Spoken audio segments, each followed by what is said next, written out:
कहानी के इस सफर में हमारा साथ देने के लिए आपका शुक्रिया। रात के सन्नाटे में बस चलाने वाले ड्राइवर रवि की ये कहानी थी, जिसने एक अजीब सी गुड़िया और एक खौफनाक सपने का सामना किया। अगर आप रात के डरावने किस्से और रहस्य पसंद करते हैं, तो आप हमारे चैनल पर बिल्कुल सही जगह पर आए हैं। यहां आपको रोंगटे खड़े कर देने वाली कहानियां, सच्ची घटनाओं पर आधारित किस्से और भी बहुत कुछ सुनने को मिलेगा। इस कहानी को और दिलचस्प बनाने के लिए आप कमेंट्स में बता सकते हैं कि आप रवि की इस रात के बारे में क्या सोचते हैं। क्या वो सपना था या सच?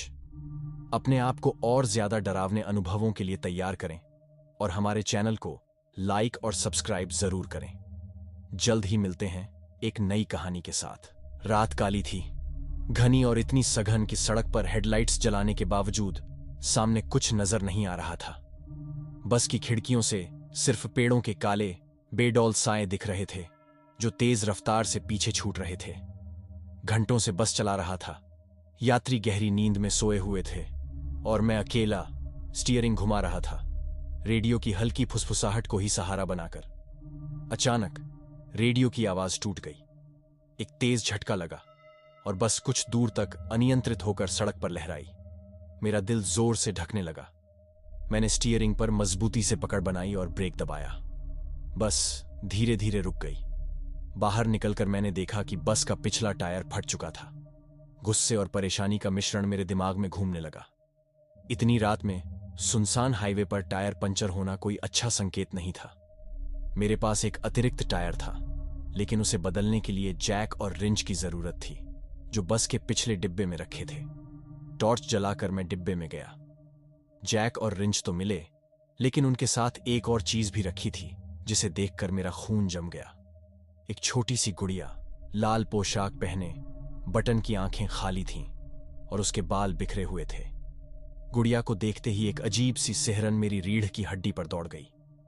मैं इस गुड़िया को पहले कभी नहीं देखा था।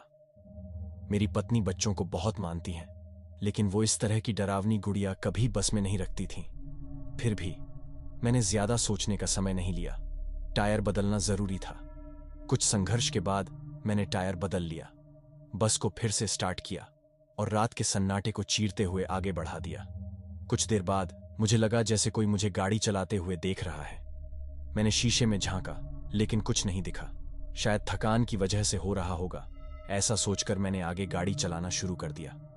लेकिन कुछ मिनटों बाद फिर वही एहसास हुआ। इस बार मैंने शीशे में झांकने की जहमत नहीं उठाई। बस को किनारे लगा दिया और रेडियो को ऑन किया। कोई आवाज नहीं आई। रेडियो खराब हो चुका था। अब डर सिहरन बनकर मेरी रगों में दौड़ रहा था। गाड़ी में सन्नाटा था, सिर्फ इंजन की गड़गड़ाहट गूंज रही थी।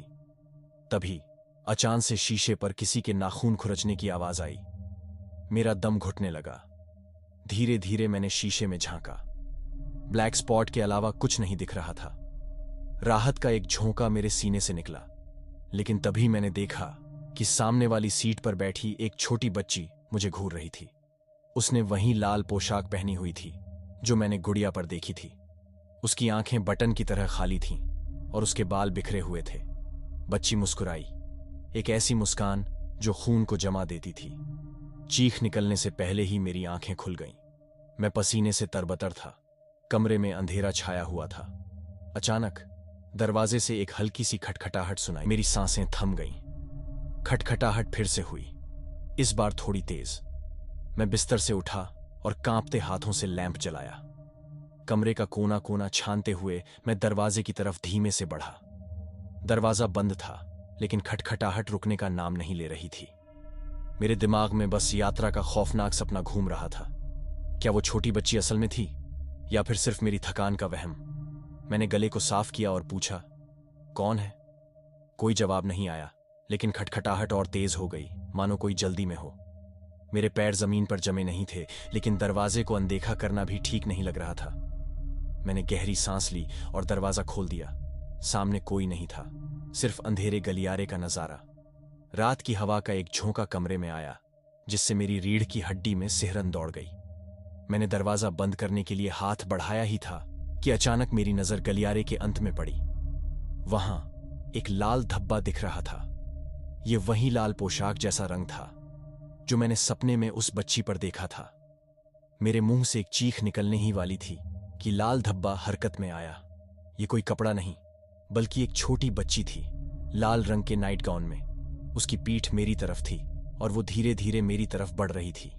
मैं पीछे हटने लगा, लेकिन मेरी पीठ दीवार से टकरा गई। बच्ची अब मुझसे कुछ ही कदम दूर थी। उसने धीरे से अपना सिर घुमाया और मेरी तरफ देखा। उसकी आंखें खाली नहीं थीं, बल्कि बड़ी बड़ी और भूरी थीं। चेहरे पर डर का भाव था। उस बच्ची ने कांपते हुए आवाज में कहा, अंकल प्लीज मेरी मदद करो। मैं सन्न रह गया। ये बच्ची कौन थी और वो मुझसे क्या मदद चाहती थी? उसने एक बार फिर मेरी तरफ देखा और फिर तेजी से गलियारे के दूसरे छोर की तरफ भाग गई। मैं कुछ समझ नहीं पा रहा था, लेकिन किसी अदृश्य धक्के से मैं उसके पीछे दौड़ पड़ा। गलियारा लंबा और अंधेरा था। बच्ची की लाल नाइट गाउन अंधेरे में एक चमकता हुआ धब्बा बनकर आगे बढ़ रही थी। आखिरकार वो एक कमरे के सामने रुकी और तेजी से दरवाजा खोलकर अंदर चली गई। मैं कमरे के दरवाजे तक पहुंचा और झिझकते हुए अंदर झांकने लगा। कमरा रोशन था, लेकिन अंदर कुछ भी नहीं था। सिर्फ खिड़की खुली थी, जिससे हवा का झोंका आ रहा था। मैं हैरान होकर वापस लौटने ही वाला था कि अचानक मेरी नजर खिड़की के पास पड़ी। वहां खिड़की के नीचे एक छोटी सी गुड़िया पड़ी थी। वही लाल पोशाक पहने, बटन की आंखें खाली थीं और बाल बिखरे हुए। गुड़िया को देखते ही मेरा सिर चकरा गया। ये वही गुड़िया थी जो मैंने बस में देखी थी, सपने में नहीं बल्कि हकीकत में। मेरा दिमाग तेजी से सोचने लगा, क्या सपना कोई चेतावनी थी? क्या यह बच्ची किसी खतरे में थी और मुझे उसे बचाना था? मैं घबराते हुए बाहर भागा और अपने फोन पर टॉर्च जला दी। घर के बाहर निकलकर मैंने आस पड़ोस को छानना शुरू किया। मैंने पिछवाड़े, बगीचे, यहां तक कि सड़क तक देखा, लेकिन कहीं भी कोई बच्ची नहीं दिखी। हताश होकर मैं वापस घर लौटा। शायद मैं गलत सोच रहा था। शायद बस यात्रा की थकान और डरावने सपने का असर अभी भी मुझ पर था। अगले सुबह मैंने बस डिपो में गुड़िया के बारे में पूछताछ की, लेकिन किसी ने भी उसे नहीं देखा था। हफ्तों बीत गए, लेकिन उस बच्ची या गुड़िया का कोई पता नहीं चला। धीरे धीरे वो खौफनाक रात मेरी यादों में धुंधली होती चली गई। एक शाम मैं बस धो रहा था कि अचानक मेरी नजर पिछले टायर पर पड़ी, उसी टायर पर जिसे मैंने रात में बदला था। टायर के रिम पर एक छोटा सा निशान था, एक खरोंच जैसा। उस निशान को देखते ही मेरा खून ठंडा हो गया।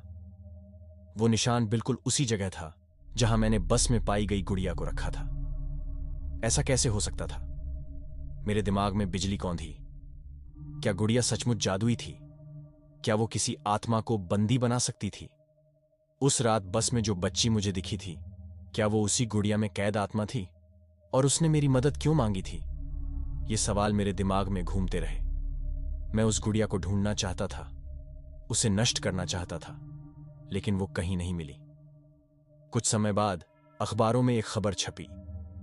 एक छोटी बच्ची लापता हो गई थी, उसी इलाके से जहां मैं बस चलाता था। खबर पढ़ते हुए मेरा दिल बैठ गया। क्या वो बच्ची वही थी जिसने मुझसे मदद मांगी थी? क्या मैं उसे बचा पाता अगर उस रात वो गुड़िया ढूंढ लेता? इन सवालों का जवाब कभी नहीं मिला, लेकिन ये घटना मेरे साथ हमेशा के लिए जुड़ गई। मुझे नहीं पता था कि वो रात सच थी या सिर्फ एक भयानक सपना, लेकिन एक चीज तय थी।